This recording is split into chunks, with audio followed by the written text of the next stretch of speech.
Hello friends, welcome to my channel. ಇವತ್ತು ನಾನು ಬೆಳಗಿನಿಂದನೇ ವ್ಲಾಗ್ನ ಸ್ಟಾರ್ಟ್ ಮಾಡ್ತಾ ಇದ್ದೀನಿ.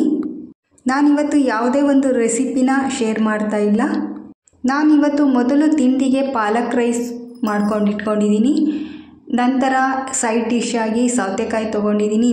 ಇವಾಗಂತೂ ಬೇಸಿಗೆಯಲ್ಲಿ ಏನು ತಿಂದ್ರೂ ಹೊಟ್ಟೆ ತುಂಬೋದಿಲ್ಲ ನನಗೆ, ಹಂಗಾಗಿ ಮಜ್ಜಿಗೆ ಅಂತೂ ಬೇಕೇ ಬೇಕು. ಎಷ್ಟೇ ಹೊಟ್ಟೆ ತುಂಬ ಊಟ ಮಾಡಿದರೂ ಮಜ್ಜಿಗೆ ಕುಡಿದ್ರೇ ಸಮಾಧಾನ. ನೋಡಿ, ಇವಾಗ ತಿಂಡಿ ಎಲ್ಲ ಮುಗಿಸ್ಕೊಂಡು ಕಿಚನ್ನೆಲ್ಲ ಕ್ಲೀನ್ ಮಾಡ್ಕೊಂಡಿದ್ದೀನಿ. ಇವತ್ತು ಇಡೀ ದಿನ ಮನೆ ಕ್ಲೀನಿಂಗು, ಕಿಚನ್ ಆರ್ಗನೈಜೇಷನ್ನು ಮತ್ತು ಫ್ರಿಜ್ಜು, ನಾನು ಯಾವ ರೀತಿ ತರಕಾರಿಗಳನ್ನು ಜೋಡಿಸ್ಕೊಳ್ತಾ ಇದ್ದೀನಿ, ನಾನು ಫ್ರಿಜ್ಜಲ್ಲಿ ಯಾವ ರೀತಿ ಪದಾರ್ಥಗಳನ್ನು ಜೋಡಿಸ್ಕೊಂಡಿದ್ದೀನಿ ಅದ್ರ ಬಗ್ಗೆನೇ ವಿಡಿಯೋನ ಶೇರ್ ಮಾಡ್ತಾ ಇದ್ದೀನಿ.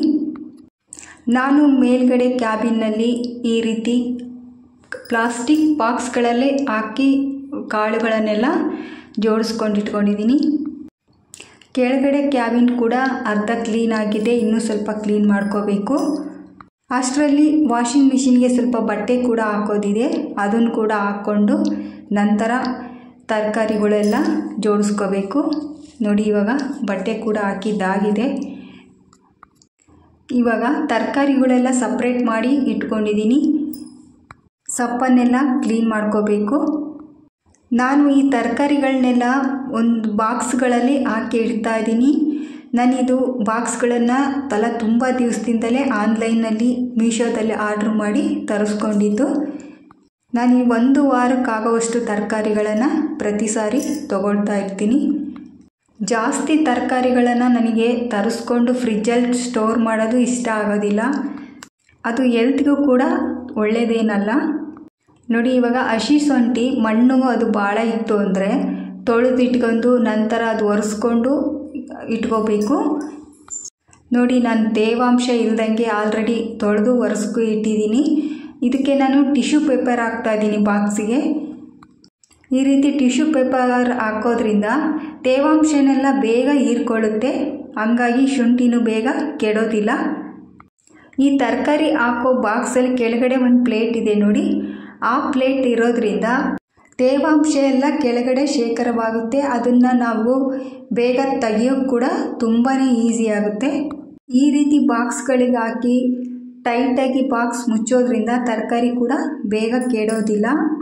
ನಾನು ಪ್ರತಿ ಸಲ ತರಕಾರಿಗಳನ್ನ ತಂದಾಗ ಇದೇ ರೀತಿ ಸ್ಟೋರ್ ಮಾಡಿ ಇಟ್ಕೊಳ್ತಾ ಇರ್ತೀನಿ. ಈ ಫ್ರಿಜ್ಜಲ್ಲಿ ತರಕಾರಿ ಆಗಲಿ ಯಾವುದೇ ಪದಾರ್ಥಗಳಾಗಲಿ ತುಂಬ ದಿನ ಸ್ಟೋರ್ ಮಾಡಿಡೋದು ನನಗೆ ಇಷ್ಟ ಆಗೋದಿಲ್ಲ.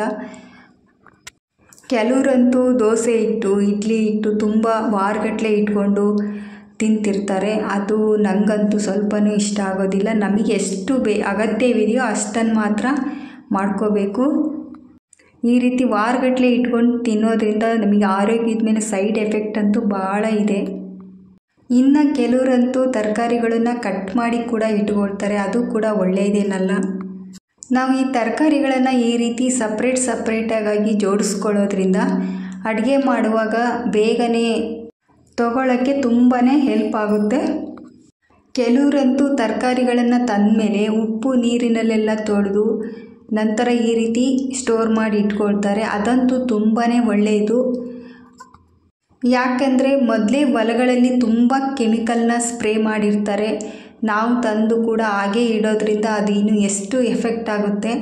ಈ ರೀತಿ ಸ್ಟೋರ್ ಮಾಡೋದಂತೂ ತುಂಬಾ ಒಳ್ಳೆಯದು. ಈ ತರಕಾರಿಗಳನ್ನು ನಾವು ಒಂದು ದಿವಸ ಇವತ್ತು ಹೊರಗಡೆ ಇಟ್ಟರೂ ಬೇಗ ಬತ್ತಿ ಹೋಗುತ್ತೆ. ಯಾಕಂದರೆ ಅಷ್ಟು ಬಿಸಿಲಿದೆ. ಈ ಬೇಸಿಗೆ ಕಾಲದಲ್ಲಂತೂ ತರಕಾರಿಗಳನ್ನು ಕಾಪಾಡೋದು ಭಾಳ ಕಷ್ಟನೇ. ತರಕಾರಿಗಳು ಈ ರೀತಿ ಫ್ರೆಶ್ ಆಗಿರಬೇಕಂದ್ರೆ ಫ್ರಿಜ್ನಲ್ಲಿ ಸ್ಟೋರ್ ಮಾಡಲೇಬೇಕು. ಇದು ಬಿಟ್ಟರೆ ಬೇರೆ ಯಾವ ಆಪ್ಷನ್ನೂ ಇಲ್ಲ. ಮೊದಲಿನ ಕಾಲದಲ್ಲಿ ಫ್ರಿಜ್ ಇರಲಿಲ್ಲಲ್ಲ, ಆವಾಗೆಲ್ಲ ತರಕಾರಿ ಕೆಲವರು ಒಣಗಿಸಿ ಇಟ್ಕೊಳ್ತಿದ್ರು. ಜವಳಿಕಾಯಿ ಈ ಥರ ಒಂದು ತರಕಾರಿಗಳನ್ನು ಬೇಸಿಗೆ ಕಾಲದಲ್ಲಿ ಪೂರ್ತಿ ಡ್ರೈ ಆಗೋವರೆಗೂ ಒಣಗಿಸಿ ಸ್ಟೋರ್ ಮಾಡ್ಕೊಂಡು ಇಟ್ಕೊಳ್ತಿದ್ರು. ನೋಡಿ, ಇವಾಗ ಎಲ್ಲವುದು ಬಾಕ್ಸಿಗೆ ಆಗಿದೆ. ಕೊನೆಯದಾಗಿ ಕರಿಬೇವಿನ ಸೊಪ್ಪು ಇದೆ, ಅದನ್ನು ಮೇಲ್ಗಡೆ ಒಂದು ಟಿಶ್ಯೂ ಪೇಪರ್ ಹಾಕ್ತಾಯಿದ್ದೀನಿ. ಟಿಶ್ಯೂ ಪೇಪರ್ ಹಾಕೋದ್ರಿಂದ ಮೇಲೆ ಕೂಡ ಸೊಪ್ಪು ಕರಗಾಗೋದಿಲ್ಲ ಅಥವಾ ಕೊಳೆಯೋದು ಇಲ್ಲ. ಈ ರೀತಿ ಮಾಡೋದ್ರಿಂದ ತುಂಬ ದಿನ ಇಡ್ಬೋದು. ತುಂಬ ದಿನ ಅಂದ್ರೂ ಒಂದು ವಾರದೊಳಗೆ ಖಾಲಿಯಾಗುತ್ತೆ. ನೋಡಿ ಎಲ್ಲ ತರಕಾರಿ ಹಿಟ್ಟಾಗಿದೆ. ಇನ್ನು ಉಳಿದಿರೋದು ಹೀರೆಕಾಯಿ ಮತ್ತು ಬದನೆಕಾಯಿ. ಈ ಬಾಕ್ಸ್ಗಳಲ್ಲಿ ಈ ಹೀರೆಕಾಯಿ ಹಿಡಿಯೋದಿಲ್ಲ, ಹಂಗಾಗಿ ನಾನಿಲ್ಲಿ ಜಿಪ್ಪಿರೋ ಕವರ್ನ ಸ್ವಲ್ಪ ದಪ್ಪ ಇರೋ ಕವರ್ನ ಯೂಸ್ ಮಾಡ್ತಾ ಇದ್ದೀನಿ. ಈ ರೀತಿ ಪ್ಯಾಕ್ ಮಾಡಿ ಕ್ಲೋಸ್ ಮಾಡ್ತಾ ಇರೋ ಕವರ್ ಆಗಬೇಕು. ಗಾಳಿ ಹೋಗದೇ ಇರೋ ಥರ ಇದ್ದರೆ ಇದು ಕೂಡ ಬೇಗ ಕೆಡೋದಿಲ್ಲ. ಇದೇ ರೀತಿ ಇನ್ನೊಂದು ಕವರ್ಗೆ ಬದನೆಕಾಯಿ ಕೂಡ ಹಾಕ್ಕೊಳ್ತೀನಿ. ಈ ರೀತಿ ಎಕ್ಸ್ಟ್ರಾ ಇರೋ ತರಕಾರಿಗಳನ್ನ ಈ ರೀತಿ ಕವರ್ಗಳಲ್ಲಿ ಹಾಕಿ ಈ ರೀತಿ ಕ್ಲೋಸ್ ಮಾಡಿಕೊಂಡು ಇಟ್ಕೊಳ್ತೀನಿ. ನೋಡಿ, ಇವಾಗ ನಂತರ ಸೊಪ್ಪುಗಳನ್ನೆಲ್ಲ ಕ್ಲೀನ್ ಮಾಡ್ಕೋಬೇಕು. ಈ ಬೇಸಿಗೆಯಲ್ಲಂತೂ ಫ್ರೆಶ್ ಸೊಪ್ಪು ಸಿಗೋದು ಕಡಿಮೆನೇ. ಅದರಲ್ಲಂತೂ ಇವಾಗ ಒಂದು ಭಾಗ ಸೊಪ್ಪಲ್ಲಿ ಒಂದು ಅರ್ಧದಿಂದ ಮುಕ್ಕಾಲು ಭಾಗ ವೇಸ್ಟ್ ಇರುತ್ತೆ. ಇನ್ನು ಕಾಲು ಭಾಗ ಮಾತ್ರ ಒಳ್ಳೆ ಸೊಪ್ಪು ಸಿಗೋದು ನಮಗೆ ಕ್ಲೀನ್ ಮಾಡ್ಕೊಂಡ ನಂತರ. ಇದರಲ್ಲಿ ಮಧ್ಯೆ ಮಧ್ಯೆ ಒಂಥರ ಕೆಂಪಗಾಗಿರೋದು ಮತ್ತು ಹುಲ್ಲು ಕಡ್ಡಿಗಳು ಮತ್ತು ಕೊಳ್ತಿರೋ ಸೊಪ್ಪು ಕೂಡ ಜಾಸ್ತಿ ಇರುತ್ತೆ. ಈ ಬೇರನ್ನೆಲ್ಲ ಕಟ್ ಮಾಡ್ಕೊಂಡು ನೀಟಾಗಿ ಮಾಡ್ಕೊಳ್ಳೋ ಅಷ್ಟರಲ್ಲಿ ಒಂದು ಕಾಲು ಭಾಗ ಸೊಪ್ಪು ಅಷ್ಟೇ ನಮಗೆ ಒಳ್ಳೆ ಸೊಪ್ಪು ಸಿಗೋದು. ನೋಡಿ, ಇದೇ ರೀತಿ ಮೆಂತ್ಯ ಸೊಪ್ಪನ್ನು ಕೂಡ ಕ್ಲೀನ್ ಮಾಡ್ಕೊಳ್ತಾ ಇದ್ದೀನಿ. ಮಳೆಗಾಲದಲ್ಲಿ ಸಿಗೋ ಫ್ರೆಶ್ ಸೊಪ್ಪುಗಳಿಗೂ ಬೇಸಿಗೆ ಕಾಲದಲ್ಲಿ ಸಿಗೋ ಈ ಸೊಪ್ಪುಗಳಿಗೂ ತುಂಬಾ ಡಿಫ್ರೆನ್ಸ್ ಇದೆ. ಮಳೆಗಾಲದಲ್ಲಂತೂ ಎಷ್ಟು ಚೆನ್ನಾಗಾಗುತ್ತೆ ಅಡುಗೆ. ಯಾವುದೇ ರೀತಿಯ ಸೊಪ್ಪು ತರಕಾರಿಗಳನ್ನು ಬಳಸಿದ್ರೂ ತುಂಬ ರುಚಿಯಾಗಿ ಬರುತ್ತೆ ಮಳೆಗಾಲದಲ್ಲಿ. ಪ್ರಕೃತಿಯಿಂದ ಬಂದು ನೀರಿಗೆ ನಾವು ಬೆಳೆಯೋ ತರಕಾರಿಗೂ ಎಷ್ಟು ಡಿಫ್ರೆನ್ಸ್ ಇದೆ. ಈ ಮಳೆಗಾಲದಲ್ಲಿ ಜವಾರಿ ಸೊಪ್ಪು ಕೊತ್ತಂಬರಿಗಳು ಜಾಸ್ತಿ ಸಿಗುತ್ತೆ. ಇವಾಗ ಬೇಸಿಗೆ ಕಾಲದಲ್ಲಂತೂ ಎಲ್ಲ ಹೈಬ್ರಿಡ್ಡೇ, ಸ್ವಲ್ಪನೂ ಸ್ಮೆಲ್ ಇರಲ್ಲ. ನೋಡಿ, ಎಲ್ಲ ಸೊಪ್ಪು ಕ್ಲೀನ್ ಮಾಡಿದ್ದಾಗಿದೆ. ಇವಾಗ ಇದನ್ನು ಸಪ್ರೇಟ್ ಬಾಕ್ಸಿಗೆ ಮೊದಲು ಟಿಶ್ಯೂ ಪೇಪರ್ನ ಹಾಕಿ ನಂತರ ಸೊಪ್ಪನ್ನು ಹಾಕ್ತಿರ್ತೀನಿ. ಯಾಕಂದರೆ ತೇವಾಂಶನೆಲ್ಲ ಹೀರ್ಕೊಳ್ಳುತ್ತೆ ಈ ಟಿಶ್ಯೂ ಪೇಪರ್ ಹಾಕೋದ್ರಿಂದ. ಸೊಪ್ಪು ಕೂಡ ಬೇಗ ಕೊಳೆಯೋದಿಲ್ಲ. ನೋಡಿ, ಸಬ್ಬಸಿಗೆ ಸೊಪ್ಪು ಆಗಿದೆ. ಮೆಂತ್ಯ ಸೊಪ್ಪು ಕೂಡ ಕ್ಲೀನ್ ಮಾಡ್ಕೊಂಡು ಇಟ್ಕೊಂಡು ಪಕ್ಕದಲ್ಲಿ ಸ್ಟೋರ್ ಮಾಡ್ತಾಯಿದ್ದೀನಿ. ಇದ್ರ ಮೇಲೆ ಇನ್ನೊಂದು ಟಿಶ್ಯೂ ಪೇಪರ್ನ ಹಾಕಿ ಸಾರಿನ ಸೊಪ್ಪುಗಳು ಎಲ್ಲ ಇದೇ ಥರ ಜೋಡಿಸ್ಕೊಳ್ತೀನಿ. ನಾನಿಲ್ಲಿ ಕೊತ್ತಂಬರಿ ಸೊಪ್ಪನ್ನು ಮಾತ್ರ ಸಪ್ರೇಟಾಗಿ ಜೋಡಿಸ್ಕೊಳ್ತೀನಿ. ಅದು ಅಡುಗೆ ಮಾಡುವಾಗ ಪದೇ ಪದೇ ತಗೋಬೇಕಲ್ಲ, ಹಂಗಾಗಿ ಅದನ್ನ ಸಪ್ರೇಟಾಗಿ ಜೋಡಿಸಿ ಇಟ್ಕೊಳ್ತಾ ಇದ್ದೀನಿ.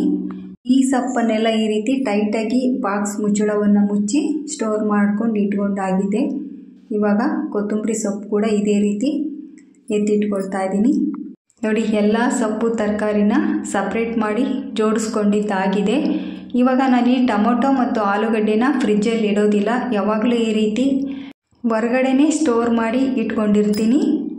ಟೊಮೊಟೊ ಕಾಯಿದ್ರೆ ಮಾತ್ರ ಫ್ರಿಜ್ಜಲ್ಲಿ ಸ್ಟೋರ್ ಮಾಡಿ ಇಟ್ಕೊಳ್ತೀನಿ. ನೋಡಿ, ಎಲ್ಲ ಜೋಡಿಸ್ಕೊಂಡಿದ್ದಾಗಿದೆ. ಇವಾಗ ಫ್ರಿಜ್ ಕೂಡ ಕ್ಯಾಬಿನೆಲ್ಲ ಕ್ಲೀನ್ ಮಾಡಿಕೊಂಡು ಇಟ್ಕೊಂಡಿದ್ದೀನಿ. ಇವಾಗ ಸ್ಟೋರ್ ಮಾಡ್ತಾ ಇರ್ತೀನಿ. ನಾನು ಈ ಫ್ರಿಜ್ಜನ್ನು ಸುಮಾರು 11 ವರ್ಷ ಆಯಿತು ತೊಗೊಂಡು. ಇದು ನನಗೆ ಯಾವತ್ತೂ ಒಂದು ಕಂಪ್ಲೇಂಟ್ ಕೂಡ ಬಂದಿಲ್ಲ. ಇದು ಸ್ಯಾಮ್ಸಂಗ್ ಫ್ರಿಜ್ಜು. ನಾನು ಕವರಲ್ಲಿ ಹಾಕಿರೋ ತರಕಾರಿಗಳನ್ನೆಲ್ಲ ಈ ರೀತಿ ಬಾಕ್ಸಲ್ಲಿ ಜೋಡಿಸ್ಕೊಳ್ತಾ ಇದ್ದೀನಿ. ನಾನು ಈ ಕ್ಯಾಬಿನ್ಗಳಿಗೆ ಟ್ರಾನ್ಸ್ಪರೆಂಟ್ ಶೀಟ್ ಹಾಕಿದ್ದೀನಿ. ಇದು ಕೂಡ ಆನ್ಲೈನಲ್ಲೇ ತರಿಸ್ಕೊಂಡಿದ್ದೀನಿ. ಈ ರೀತಿ ಶೀಟ್ ಹಾಕೋದ್ರಿಂದ ಒರೆಸ್ಕೊಳ್ಳಿಕ್ಕೆ ಅಂತೂ ತುಂಬ ಈಸಿ ಆಗುತ್ತೆ. ಏನಾದರೂ ಚೆಲ್ಲಿದ್ರೂ ಬೇಗನೆ ಕ್ಲೀನ್ ಮಾಡ್ಕೋಬೋದು. ನೋಡಿ, ಎಲ್ಲ ಬಾಕ್ಸ್ಗಳನ್ನು ಈ ರೀತಿ ಜೋಡಿಸ್ಕೊಳ್ತಾ ಇದ್ದೀನಿ. ಒಂದು ಕ್ಯಾಬಿನ್ ಪೂರ್ತಿ ಕಂಪ್ಲೀಟ್ ಬಾಕ್ಸೇ ಹಿಡಿಸ್ತು. ನಂತರ ಮೇಲಿನ ಕ್ಯಾಬಿನಲ್ಲಿ ಸೊಪ್ಪು, ಕೊತ್ತಂಬರಿ ಸೊಪ್ಪುಗಳನ್ನು, ಶುಂಠಿ ಎಲ್ಲವನ್ನು ಎತ್ತಿಟ್ಕೊಳ್ತಾ ಇದ್ದೀನಿ. ನಿಮಗೆ ಈ ವಿಡಿಯೋ ಇಷ್ಟ ಆದರೆ ಲೈಕ್ ಮಾಡಿ. Thank you.